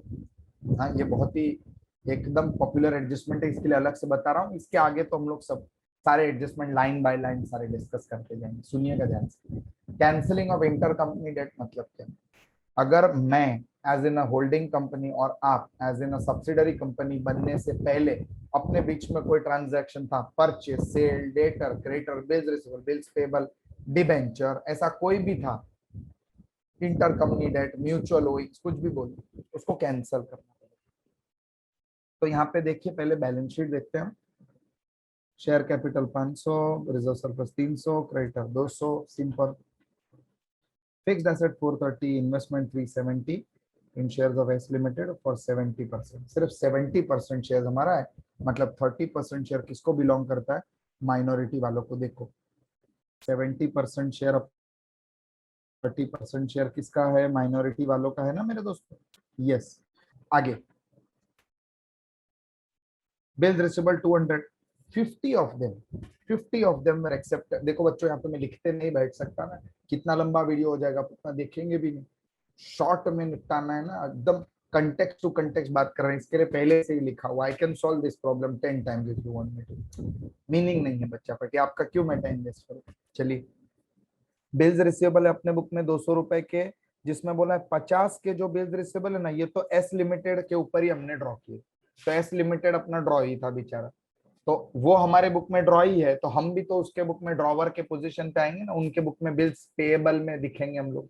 देखिए उनका book S limited, share capital 300, reserve surplus 200, creditor इस बार अमाउंट चेंज हो गया 40, बिल्स पेएबल 60, 60 में से 50 of them were of H limited. देखो तो ये दोनों के भी बुक्स में से 50-50 रुपया कैंसिल होने वाला है, बस इतना ही डिफरेंस और कुछ भी फर्क नहीं। एसेट 600 रुपीज के। ओके तो ये जो है ना शेयर कैपिटल, रिजर्व सरप्लस, इसका भी डिस्ट्रीब्यूशन करना है। चलिए आइए, ये हो गया एक। और कैंसिल क्या होगा? ये दूसरा पार्ट 370 वाले भाई साहब, ये कैंसिल होने वाले हैं। कैसे सर कैंसिल? इधर देखो 300 का 70% अपना, 300 का 30% उनका माइनॉरिटी वालों। रिजर्व सरप्लस टोटल कितना है? 200 है, 200 में से 70% मतलब 140 अपना, 60 उनका।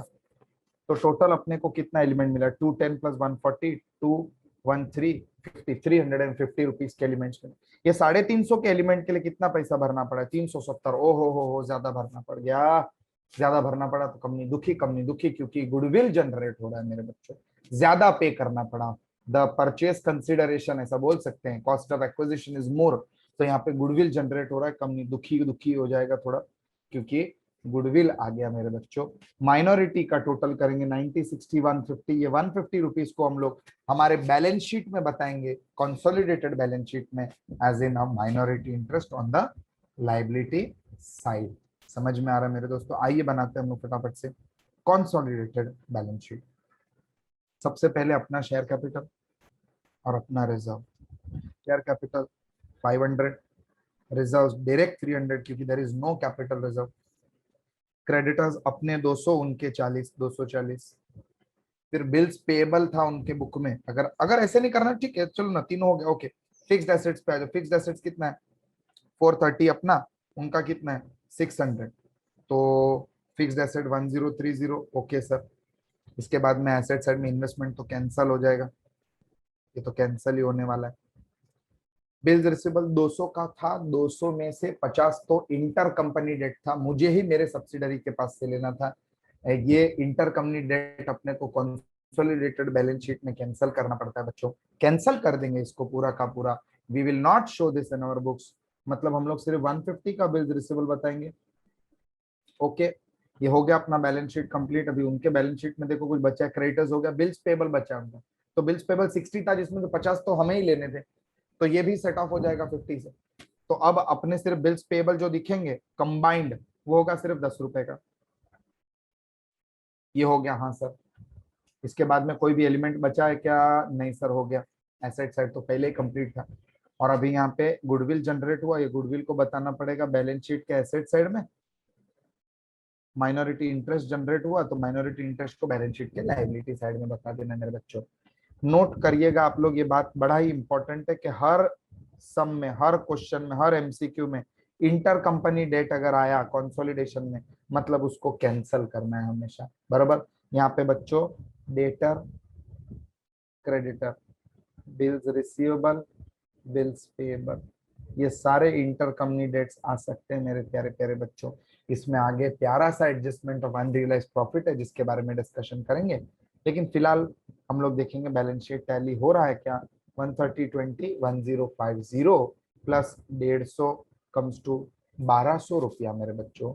एसेट्स में 5 + 3 8 + 2 10, 10 मतलब 10 1040 प्लस 160, 1200 वापस से हो जाएगा। 1040 और 160, 1200 हो गया। बैलेंस शीट अपना टैली हुआ बच्चों कंसोलिडेशन का। यहाँ पे चौथा एग्जांपल जिसमें माइनॉरिटी इंटरेस्ट और पार्शियल होल्डिंग, सिर्फ पार्शियल होल्डिंग, दोनों भी केस एक साथ में हमने सॉल्व किया। Now we are going to discuss line by line adjustments as per the consolidation provisions. Line by line हम लोग देखते जाएंगे मेरे बच्चों विद इन। तो बच्चों इंपॉर्टेंट पॉइंट्स में we had already started with these 2 points. ये तो अपना हो गया कि बाबा डेट ऑफ एक्विजिशन अगर नहीं दिया हुआ है तो it is the first day of the year. दूसरा बात किया कि पीरियड में बाइफर्केशन है, एक्विजिशन के पहले प्री, एक्विजिशन के बाद में पोस्ट एक्विजिशन पीरियड, यस और नो। अब बात करेंगे हम लोग पीएनएल के बारे में मेरे बच्चों, profit and loss account of subsidiary company. इसका डिस्कशन एकदम इंपॉर्टेंट, ध्यान दीजिएगा। अगर प्रॉफिट एंड लॉस बैलेंस दिया है सब्सिडरी कंपनी का, हाँ, और क्रेडिट बैलेंस है मेरे बच्चों, मतलब प्रॉफिट है एक्चुअली, इसको भी 2 भाग में डिवाइड किया हुआ है, प्री एक्विजिशन प्रॉफिट्स और post acquisition profits. Sir pre acquisition profits मतलब क्या? मैंने आपको पहले ही समझा दिया है, बराबर कि नहीं, याद रखना है अपने को। अक्वायर करने के पहले का प्रॉफिट्स, जो अक्वायर करने के पहले का प्रॉफिट है ये आपके कैपिटल रिजर्व में चले जाएगा, कैपिटल रिजर्व को इंक्रीज करेगा मेरे बच्चों। पोस्ट एक्विजिशन जो है वो हम लोग ऐड करने वाले हैं होल्डिंग कंपनी के पीएनएल अकाउंट में। देखिए मैं आपको इसका एक एग्जांपल देता हूं, इमीडिएटली आपको समझ में आ जाएगा मेरे बच्चों। अगर समझिए कि 1/4/2001 को बिजनेस का स्टार्ट डेट है, मतलब ईयर का स्टार्ट डेट, 31 मार्च 2002 को क्लोजर डेट है, ये अपना पूरा साल है। और आपको क्वेश्चन में एमसीक्यू में बोला है date of acquisition is somewhere around here, चलो ना 1 अक्टूबर ले लेंगे 2001, तो ये आपका डोआ है date of acquisition. So this will be the pre acquisition period, this will be the post acquisition period. Pre में आ गए 6 महीने मेरे बच्चों, और अप्रैल मई जून जुलाई अगस्त सितंबर 6 महीने। तो यहाँ पे भी 6 मंथ्स आ गया मेरे प्यारे प्यारे दोस्तों। 6 मंथ्स आने के बाद में अब अगर समझिए कि आपके प्रॉफिट का क्लोजिंग बैलेंस आपको दिया हुआ है, क्लोजिंग ध्यान दीजिएगा, क्लोजिंग बैलेंस आपको दिया हुआ है 50,000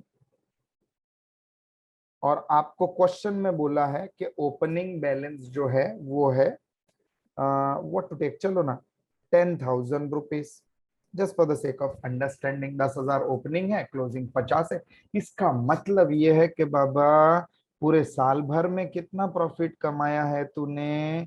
पूरे साल भर में 40,000 रुपए का प्रॉफिट कमाया है, 40,000 का, and that is through out the year with proper intervals. यहाँ पे हर एक महीने में सिमिलर इनकम आया है, ऐसा अजम्पशन है बच्चों, ये जेनेरिक अजम्पशन। 40,000 पूरे साल भर में कमाए। अब ये जो 10,000 है मेरे बच्चों, ये तो पूरा का पूरा दिख रहा है कि ये प्री एक्विजिशन पीरियड का है। हाँ सर। और ये जो 40,000 है ये प्री का भी है और पोस्ट का भी है। हाँ सर। तो अपने को इसका डिवीजन करना है मेरे प्यारे नन्हे मुन्ने। 40,000 को डिवाइड कर देना है बाबा प्री में और पोस्ट में। सर पहले से अपने पास प्री एक्विजिशन का प्रॉफिट पड़ा है, रहने दो ना, रहने दो। 40 6 मंथ 6 मंथ्स में डिवाइड करना है, मतलब 20 और यहाँ पे भी 20। ये क्लोजिंग बैलेंस जो है ना 50,000, उसका ही बाइफर्केशन है पूरा ही। हाँ, वापस से 50 का भी मत करने लग जाना कैलकुलेशन। हाँ, 50 में से 40 का और 10 का कैसे कर रहे हैं कैलकुलेशन, वो देखो मेरे बच्चों कितना फास्ट सॉल्व करेंगे। देखो ये जो 10,000 है ये भी प्री एक्विजिशन है, ये जो 20,000 है ये भी प्री एक्विजिशन है। तो दोनों मिला जुला के टोटल प्री एक्विजिशन प्रॉफिट कितना? 30,000। समझा कि नहीं? बराबर। अभी ये एग्जांपल में अगर ऐसा ले लेंगे कि बाबा होल्डिंग कंपनी का शेयर है कितना ले लू 75% और माइनॉरिटी का शेयर है 25, बट ऑफ कोर्स तो ये जो शेयर हमने देखा अभी, ये 30,000 प्री एक्विजिशन को भी डिवीजन करना है होल्डिंग में और माइनॉरिटी में। माइनॉरिटी वालों को देना है और होल्डिंग वालों को भी देना है। प्री एक्विजिशन प्रॉफिट से मेरे बच्चों 30,000 का 75%, 22,500 है, लेकिन मैं रिस्क नहीं लूंगा।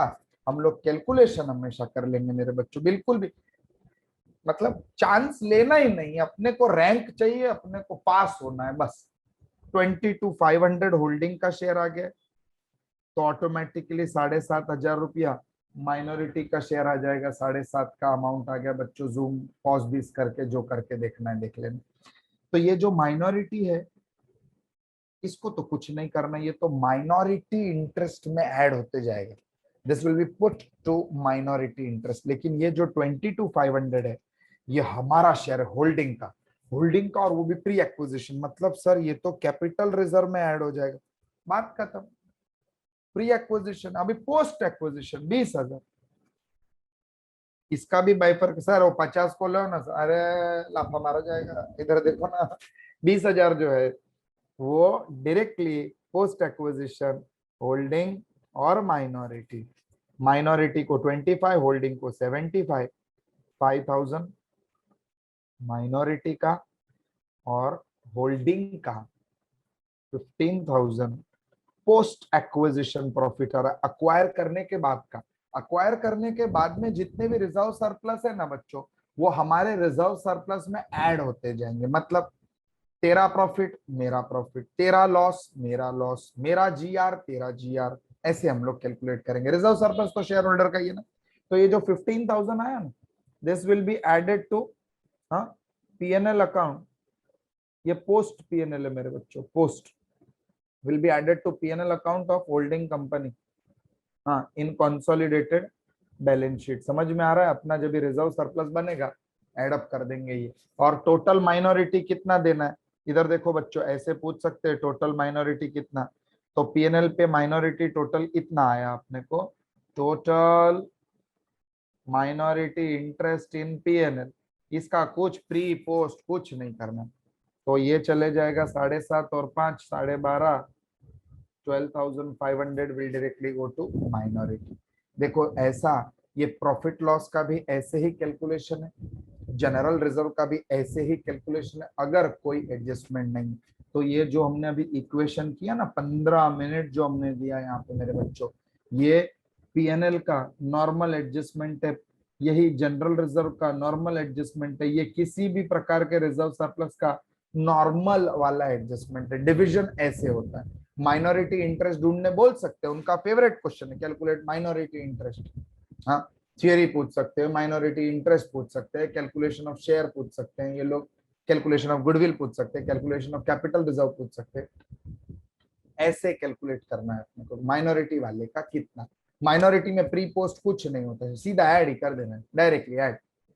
तो अगर आप देखेंगे ना मेरे बच्चों, डायरेक्ट 50,000 का जो क्लोजिंग बैलेंस है ना, 50 मल्टीप्लाइड बाय 25% कर दो, देखो कितना आ रहा है, जादू मिलेगा आपको। 50 मल्टीप्लाइड बाय 25%, क्योंकि माइनॉरिटी का तो 25% ही है, क्योंकि होल्डिंग का 75 है ना, ये देखो ना, ये रहा, तो भी आपको 12,500 ही आएगा। मतलब माइनॉरिटी वाले का प्री पोस्ट कुछ नहीं होता, माइनॉरिटी माइनॉरिटी है, उनका तो एक साथ में ही कैलकुलेशन होता है मेरे बच्चों, उनको सब कुछ मिलता है। प्री एक्विजिशन बोलो, पोस्ट एक्विजिशन बोलो, कैपिटल प्रॉफिट बोलो, रेवेन्यू प्रॉफिट बोलो, सब कुछ मिलने वाला है उनको। बात है समझ में? चलिए आगे बढ़ेंगे। हाँ सर, बैठा मगज में, एकदम मस्त बैठा। थैंक यू बच्चा party. I pray to God कि आपको सब कुछ समझ में आए अच्छे से। सेकंड, जनरल रिजर्व नहीं बताऊंगा, जाओ नहीं बता। क्यों सर? अरे हो गया ना भाई, ऊपर अभी देखा ना, जैसे पीएनएल का बाइफरकेशन किया, सेम मैनर में जनरल रिजर्व का। प्री एक्विजिशन का जो आपका जनरल रिजर्व है, ये तो सर कैपिटल रिजर्व में जाएगा। पोस्ट एक्विजिशन का जो जनरल रिजर्व है, वो हमारे जनरल रिजर्व में ऐड हो जाएगा। मेरा रिजर्व, तेरा रिजर्व ऐड। पोस्ट एक्विजिशन का बात कर, लेने के बाद का, बराबर, लेने के पहले का मेरे लेने के कॉस्ट में से डिडक्ट हो जाएगा। Next, cancelling inter company debt. अभी इस पे इतना बड़ा वाला एडजस्टमेंट सॉल्व किया। कैंसिलिंग इंटर कंपनी डेट मतलब क्या? अगर transaction bills receivable bills payable के बारे में, अगर ट्रांजैक्शन डेटर क्रेडिटर के बारे में, तो ये दोनों को भी रिड्यूस करना है मेरे बच्चों कंसोलिडेटेड बैलेंस शीट में से, हमेशा रिड्यूस कर देना है अपने को। डेटर भी कम हो जाएंगे, क्रेडिटर्स भी कम हो जाएंगे, बिल्स पेबल भी कम हो जाएगा, बिल्स रिसीवेबल भी कम हो जाएगा, as far as the transaction between the holding and the subsidiary are concern. Clear है यहाँ तक मेरे प्यारे प्यारे बच्चों? चलिए आगे बढ़ेंगे। Cancelling inter company debts, yes. चलिए नेक्स्ट है revaluation reserve. Revaluation reserve sir कैसे मिलता है अपने को? देखो बच्चों, रिवैल्यूएशन रिजर्व ना दो प्रकार का, आप सुन लीजिए पहले अच्छे से। रिवैल्यूएशन रिजर्व एक तो ईयर के एंड में हो सकता है, क्योंकि एसेट्स लाइबिलिटीज को रिवैल्यू कर रहे, वैल्यू ऊपर जा रहा है नीचे आ रहा, सब्सिडरी का बात कर रहे, ये सब सब्सिडरी का बात कर रहे। रिवैल्यूएशन रिजर्व में एसेट्स ऊपर गए, लाइबिलिटीज नीचे, व्हाटएवर इट इज, अगर रिजर्व क्रिएट हो रहा है और ये रिवैल्यूएशन हो रहा है साल के एंड के डेट पे, इसका मतलब ये है मेरे दोस्तों कि डेप्रिसिएशन पे कोई भी, बट ऑफ कोर्स एसेट को रिवैल्यू करें तो डेप्री इफेक्ट होना चाहिए, लेकिन साल के एंड में अगर हो रहा है तो डेप्री पे कोई भी इफेक्ट होने वाला नहीं है। प्लीज रिमेंबर दिस, इस पे एमसीक्यू नक्की नक्की नक्की नक्की नक्की आने वाला है, इतना इंपॉर्टेंट है ये। अगर रिवैल्यूएशन ईयर एंड को छोड़ के और किसी भी डेट पे हो रहा है मेरे बच्चों, और किसी भी डेट पे, मतलब आपके डेप्रिसिएशन पे भी इम्पैक्ट आएगा। अगर डेप्रिस, सुनो ध्यान से, अगर डेप्रिसिएशन पे इम्पैक्ट आया, इसका मतलब ये है कि सब्सिडरी कंपनी के प्रॉफिट लॉस पे भी इम्पैक्ट आएगा। करेक्ट? अभी जैसा डेप्रिसिएशन का कैलकुलेशन, वैसे ही हम लोग प्रॉफिट लॉस पे भी कैलकुलेशन बताएंगे। अगर डेप्री बढ़ रहा है, प्रॉफिट कम कर दो, अगर डेप्री कम हो रहा है, प्रॉफिट बढ़ा दो मेरे बच्चों। रिवैल्यूएशन रिजर्व तो 99.999999% प्री एक्विजिशन ले लेना है अपने को। प्री एक्विजिशन बोल के हमारे कैपिटल रिजर्व में बता देना है, अगर वो प्लस का फिगर है, अगर माइनस है तो लेस कर दो बाबा। जब भी cost of capital, sorry, cost of acquisition जब भी हम लोग कैलकुलेट कर रहे होते हैं, और गुडविल और कैपिटल रिजर्व आता है, जब भी कॉस्ट ऑफ कंट्रोल अगर आता है, goodwill is also called as cost of control, cost of control या तो कैपिटल रिजर्व जब आ रहा है, तब हमारा प्री एक्विजिशन का प्रॉफिट भी क्या हो जाएगा बोलो? हाँ, एडजस्ट हो जाएगा मेरे बच्चों। समझ में आ रहा है?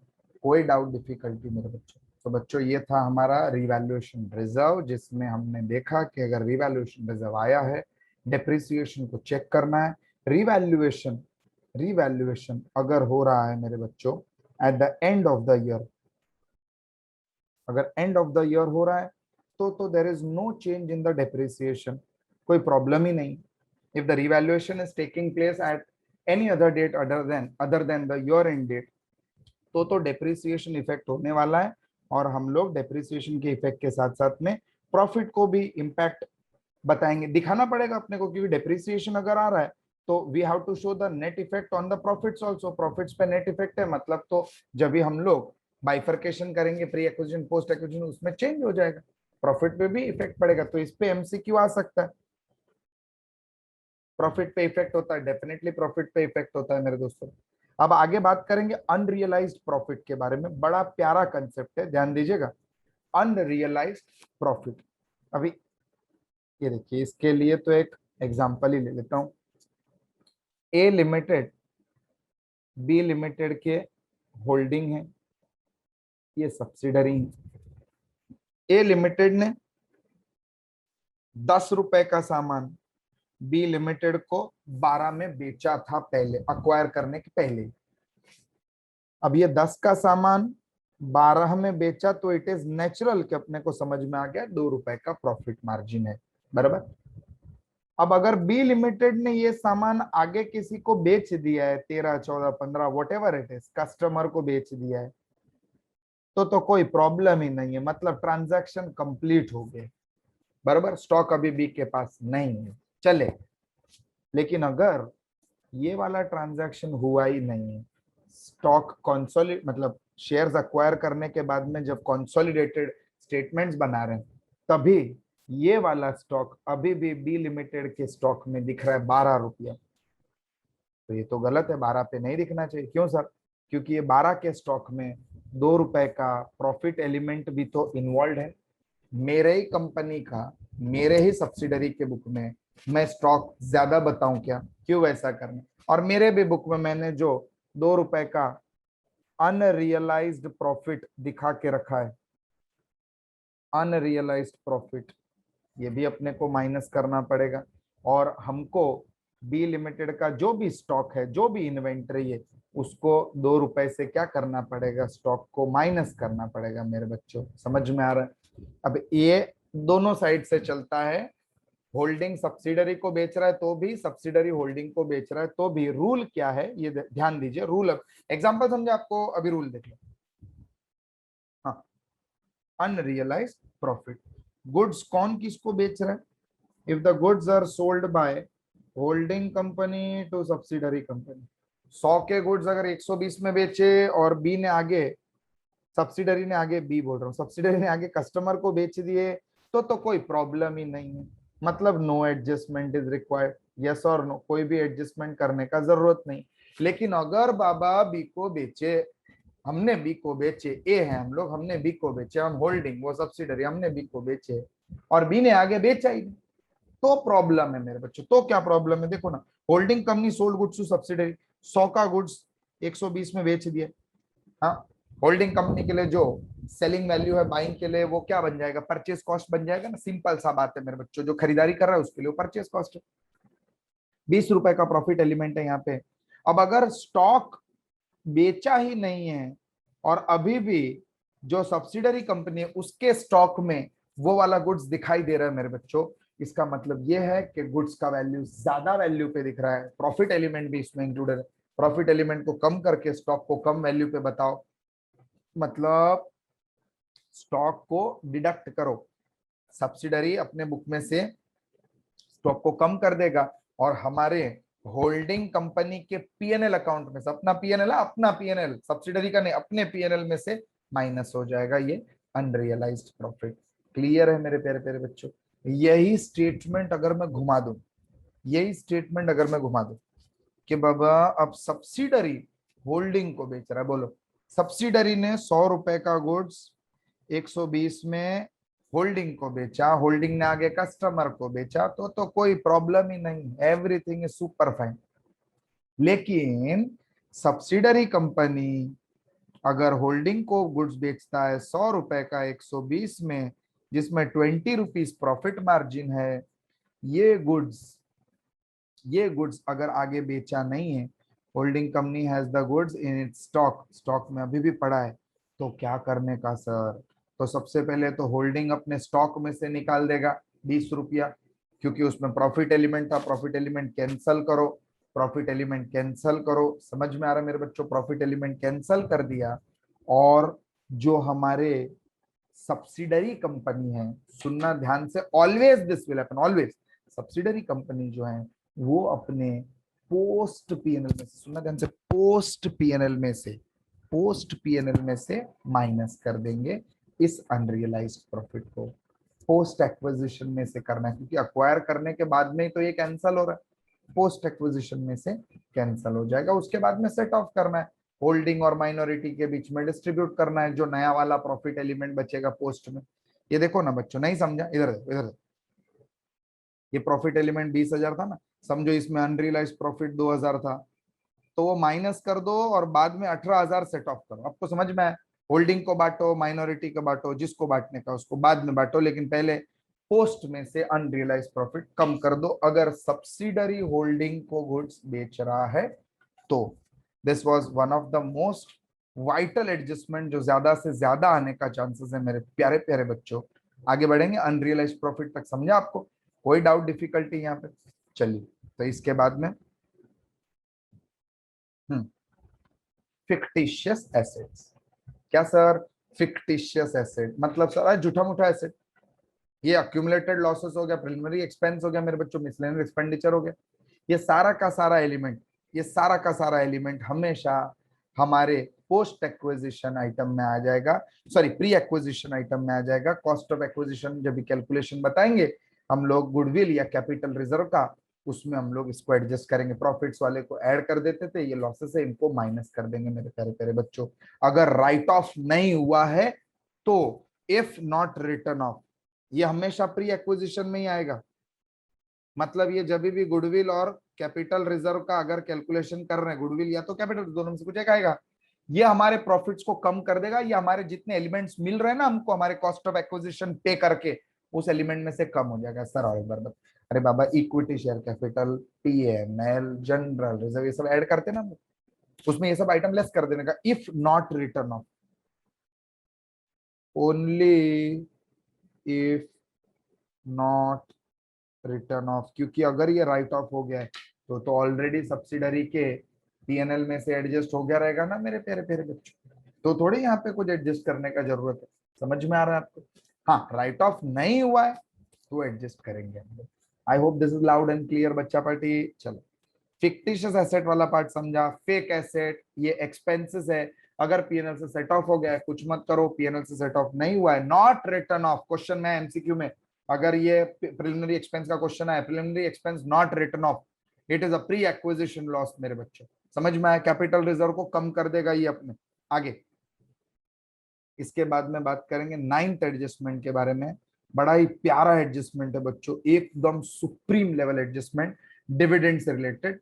Will talk about this propose dividend वाला adjustment with in a, yes बच्चों। तो जो नेक्स्ट एडजस्टमेंट है बड़ा प्यारा, एकदम important adjustment, correlates to propose dividend, interim dividend, हाँ डिविडेंड डिक्लेयर्ड एंड पेड मेरे बच्चों। देखिए, अब अगर डिविडेंड पे कर रहा है सब्सिडरी कंपनी तो सबको पे करेगा, बट ऑफ कोर्स होल्डिंग को भी पे होगा, माइनॉरिटी को पे होगा। माइनॉरिटी को जो डिविडेंड पे ऑफ हो रहा है, ये जो डिविडेंड जो पे ऑफ हो रहा है, इससे अपने को कुछ लेना देना नहीं है, इसको इग्नोर करना है। क्यों सर? अरे बाबा पे हो गया, उसको थोड़ी लाइबिलिटी बोल के हमारे बैलेंस शीट में बता देंगे पे हो गया। लेकिन जो हमको डिविडेंड पे हुआ है, it should be considered as a reduction in the cost of acquisition. Carrying cost कम हो जाएगा। अब बात को समझिए, यहाँ पे अगर गलती से भी वो डिविडेंड जो होल्डिंग कंपनी ने रिसीव किया है, वो डिविडेंड अगर हमारे पीएनएल अकाउंट में ऐड कर दिया, हमने प्रॉफिट लॉस अकाउंट में ऐड कर दिया, तो अपने को रेक्टिफिकेशन एंट्री पास करना पड़ेगा मेरे प्यारे प्यारे बच्चों। ये रेक्टिफिकेशन एंट्री क्या है?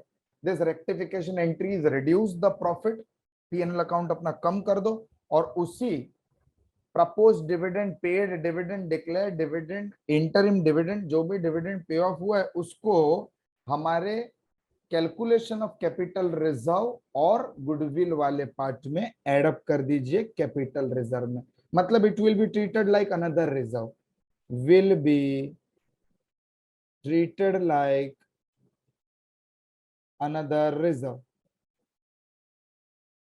हाँ, जब ये आप प्रैक्टिस करेंगे सम्स तभी याद आएगा आपको। कह रहे ये तो इजी हो गया एकदम कि बाबा पीएनएल में से निकाल दो, प्रॉफिट लॉस में नहीं आ सकता है, डिविडेंड रिसीव्ड फ्रॉम सब्सिडरी उसको प्रॉफिट लॉस में से निकाल देना है, माइनस कर देना है। जब हम लोग कैलकुलेट करेंगे reserves and surplus of holding company तभी माइनस हो जाएगा, ये आ जाएगा हमारे एक्विजिशन के कॉस्ट के कैलकुलेशन में मेरे बच्चों।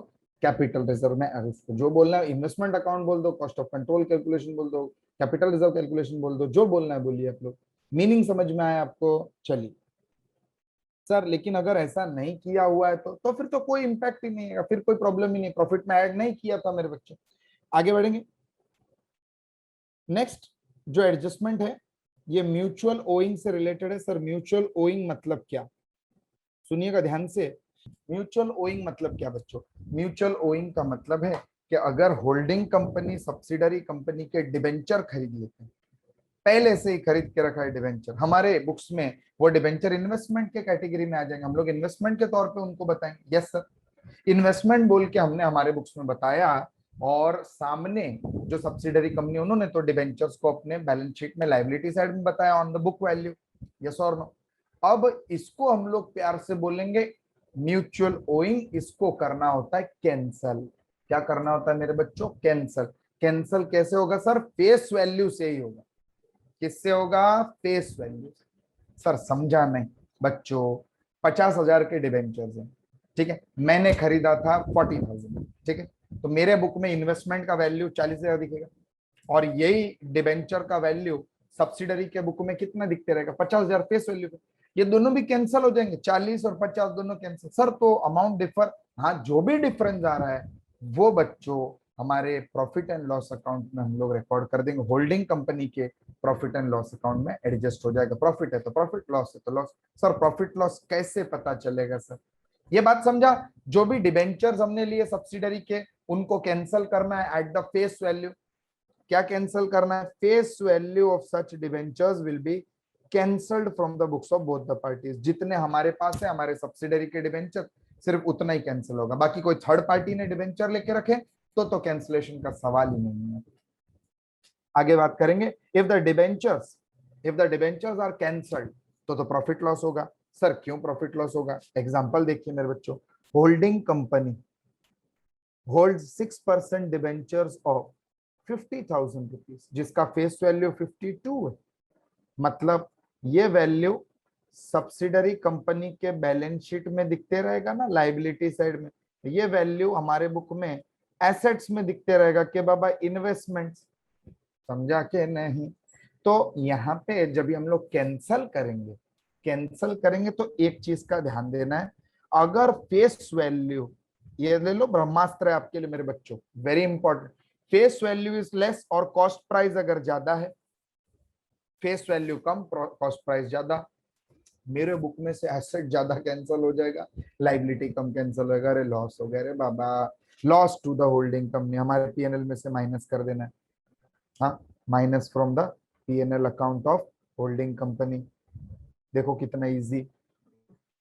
और अगर समझिए फेस वैल्यू ज्यादा है कॉस्ट प्राइस कम है, वही मैंने अभी बोला ना, 50,000 का फेस वैल्यू वाला डिबेंचर मेरे बुक में मैंने कॉस्ट प्राइस क्या था इन्वेस्टमेंट का 40,000, कैंसिल किया तो मेरा 40 का ही एसेट गया, लेकिन लाइबिलिटी कितने का उड़ गया?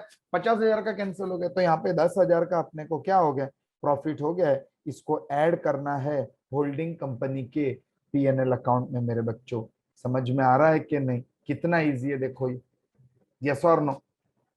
यहाँ पे देखो ना क्या बताया है, सब्सिडरी कंपनी अपने बुक से 52,000 का लाइबिलिटी कैंसिल, जब इस कंसोलिडेशन बनेगा ना तो कंसोलिडेशन में से 52,000 के डिबेंचर्स हम लोग बैलेंस शीट के लाइबिलिटी में से माइनस कर देंगे, बराबर। और एसेट साइड में इन्वेस्टमेंट्स अपने 50 से कम हो गए। हाँ सर, फेस वैल्यू ज्यादा है, कॉस्ट प्राइस कम है मेरे बच्चों, 50,000 ही है कॉस्ट प्राइस, मतलब फेस वैल्यू ज्यादा कॉस्ट प्राइस कम, तो ये सेकंड वाला थियरी अप्लाई होएगा ना कि हमको हो गया प्रॉफिट। प्रॉफिट बताएंगे हम लोग PNL account of the holding company, plus करके बता देंगे प्रॉफिट में। यस, क्लियर है मेरे बच्चों? इसको हम लोग प्यार से क्या बुलाते हैं? म्यूचुअल ओइंग बुलाते हैं। इसमें 90% चांस है कि बाबा थियोरेटिकल क्वेश्चन आ जाएगा कितना शेयर अक्वायर करेंगे तो आप होल्डिंग कंपनी, माइनॉरिटी को कैपिटल प्रॉफिट मिलता है क्या, रेवेन्यू प्रॉफिट मिलता है, फिर होल्डिंग कंपनी का सेक्शन क्या है, माइनॉरिटी का सेक्शन क्या है, कंसोलिडेटेड बैलेंस शीट किनको बनाना पड़ता है, कौन से सेक्शन के अंदर बनाना पड़ता है, ये सारे क्वेश्चंस आते हैं। लेकिन रिगार्डलेस ऑफ दैट ये सारे एडजस्टमेंट जो हमने अभी डिस्कस किए इसके ऊपर भी क्वेश्चन आ सकता है बच्चों। सारे के सारे एडजस्टमेंट्स आपके सामने एज डिस्कस आगे बढ़ेंगे। इसके बाद में रिवैल्यूएशन तो हो गया। अभी ये अपना फाइनल एडजस्टमेंट बोनस शेयर, देखो ना कितना प्यारा प्यारा बोनस शेयर्स। कभी कभी सब्सिडरी कंपनी बोनस भी इशू कर देती है। बोनस शेयर इशू किया तो बोनस शेयर इशू करने से क्या होगा, मेरे इन्वेस्टमेंट का कॉस्ट थोड़ी चेंज होगा, मुझको तो फ्री ऑफ कॉस्ट मिला है। मेरा जो भी कॉस्ट ऑफ एक्विजिशन मैंने पे किया था वो तो उतना ही रहेगा, सिर्फ मेरे नंबर ऑफ शेयर्स क्या हो जाएंगे, इंक्रीज हो जाएंगे। सब्सिडरी कंपनी में जो मेरे नंबर ऑफ शेयर्स है वो इंक्रीज हो जाएंगे। तो मेरे बुक में तो एक ही इफेक्ट, होल्डिंग कंपनी क्या sir, there will be number of increase in the shares of the holding company, और आपका जो होल्डिंग क्राइटेरिया, होल्डिंग परसेंटेज है ये चेंज होने का चांसेस है मेरे बच्चों। चलिए आगे, in the books of subsidiary company, in the books of subsidiary company क्या इफेक्ट आएगा कि रिजर्व सरप्लस कम हो जाएगा। क्यों सर, अरे बोनस दिया है रिजर्व में से देंगे, रिजर्व सरप्लस कम हो गया, और शेयर कैपिटल इंक्रीज हो जाएगा। रिजर्व सरप्लस कम, शेयर कैपिटल इंक्रीज, रिजर्व को इंपैक्ट होगा। रिजर्व सरप्लस जो भी आपने यूज किया है बोनस देने के लिए उसको इंपैक्ट होने वाला है एज पर द डेट, जिस डेट को बोनस डिक्लेयर किया है, जो प्रॉफिट को यूज कर रहे हैं हम लोग वो प्रॉफिट को कम करके बाद में ही प्री पोस्ट का बाइफर्केशन करना है मेरे दोस्तों। समझ में आ रहा है। This was the adjustment of bonus shares, जिसमें हम लोग बोनस प्रोवाइड करते होल्डिंग कंपनी को, माइनॉरिटी को मिले उससे कुछ लेना देना नहीं है। हम तो हमारा होल्डिंग का पार्ट देखेंगे क्योंकि हमको बनाना है कंसोलिडेटेड बैंक, सब्सिडरी को थोड़ी बनाना है। ऐसा कोई स्टैट्यूटरी प्रोविजन थोड़ी है कि सब्सिडरी बनाएगा मेरे बच्चे, होल्डिंग बनाने का प्रोविजन है हमारे एक्ट में, तो होल्डिंग बनाएगा consolidated balance sheet.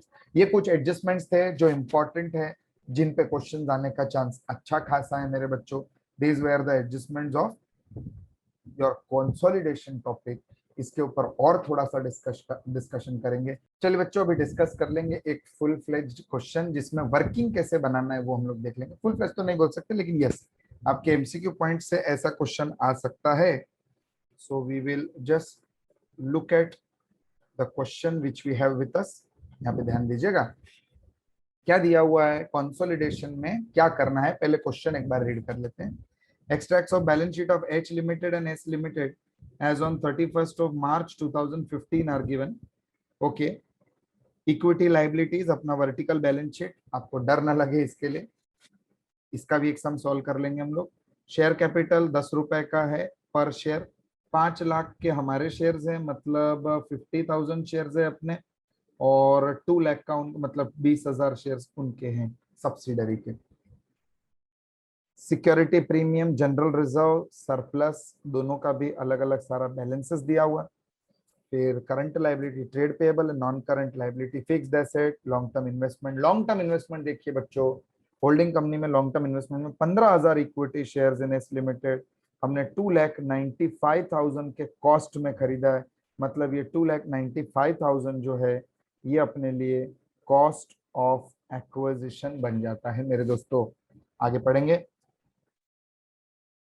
H Limited acquired the shares in S Limited on 31st of March 2015। अरे एक्विजिशन का डेट दे दिया, कितने अच्छे लोग हैं। देखो एक्विजिशन का डेट क्या है, 31st of March 2015, मतलब ये है DOA, डेट ऑफ एक्विजिशन। क्या कैलकुलेट करना है, calculate minority interest, non controlling interest, और आगे बोला है कि बाबा गुडविल और कैपिटल रिजर्व को भी कैलकुलेट, मतलब उनको चाहिए कि हम लोग सब कुछ करें और सब कुछ ना भी करें। देखो कैसे, सबसे पहले इतना बड़ा क्वेश्चन आपको नहीं आ सकता है बट स्टिल सबसे पहले तो डेट ऑफ एक्विजिशन लिख देंगे हम लोग सोल्यूशन में।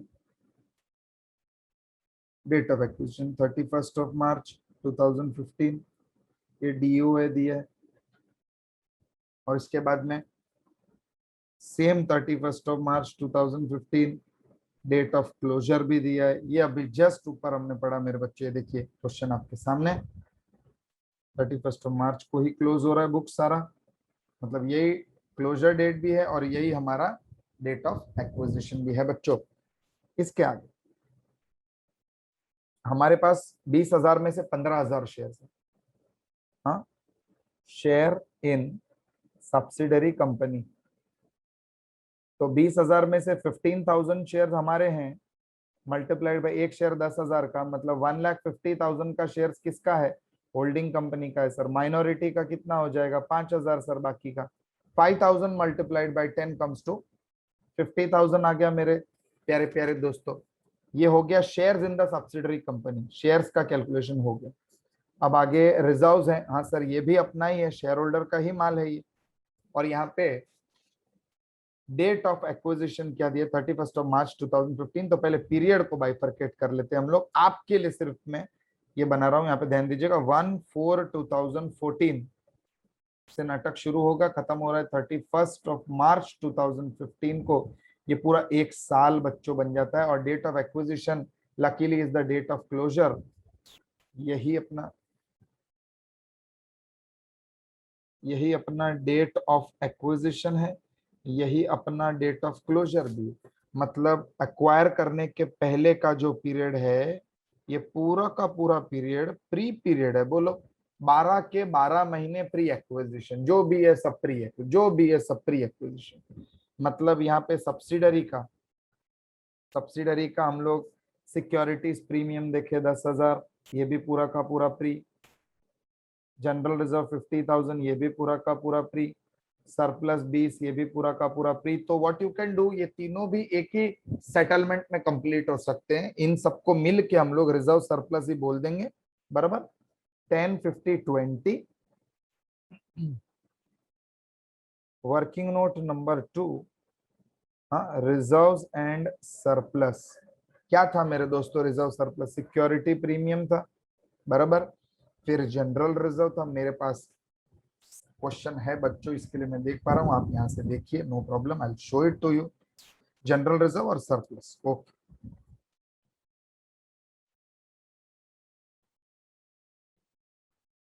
और सरप्लस, इन तीनों का भी अमाउंट है 10, 50, 20। 10,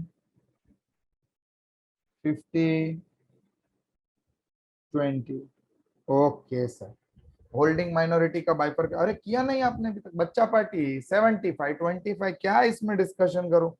20,000 में से 75% अपना है ना, यहाँ पे लिख देता हूँ ना। मतलब होल्डिंग का 75% हो जाता है, और माइनॉरिटी का कितना आ जाएगा? 25% आ जाएगा ना मेरे प्यारे प्यारे दोस्तों। यस, चलो आगे। इनका टोटल करेंगे तो 80,000 आता है। ये 80,000 जो रिजर्व्स है, बाय गॉड्स ग्रेस इसमें कुछ भी पोस्ट एक्विजिशन है ही नहीं, पूरा का पूरा प्री एक्विजिशन है। पूरा का पूरा प्री एक्विजिशन है। 80,000 full amount is pre acquisition amount. अभी क्या करना है? इसको बाइफरकेट करना है ना बच्चों, होल्डिंग और माइनॉरिटी के बीच में।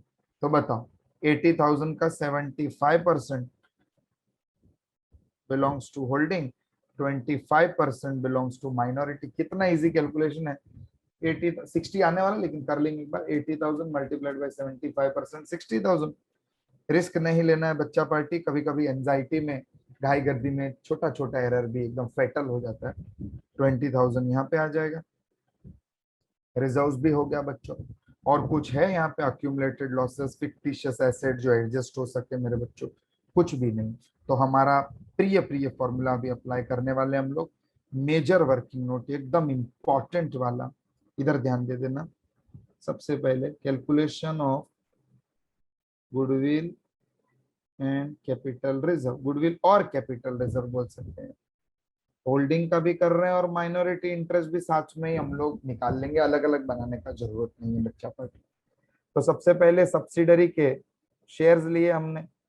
हाँ, शेयर कैपिटल हमारे पास 1,50,000 का शेयर कैपिटल था मेरे प्यारे प्यारे दोस्तों। माइनॉरिटी के पास 50,000 का शेयर कैपिटल आया था। 1,50,000 और 50, बराबर। Yes sir. इसके बाद में रिजर्व्स का बाइफरकेशन 60 और 20 है। तो टोटल रिजर्व्स एंड सरप्लस का बाइफरकेशन 60, 20।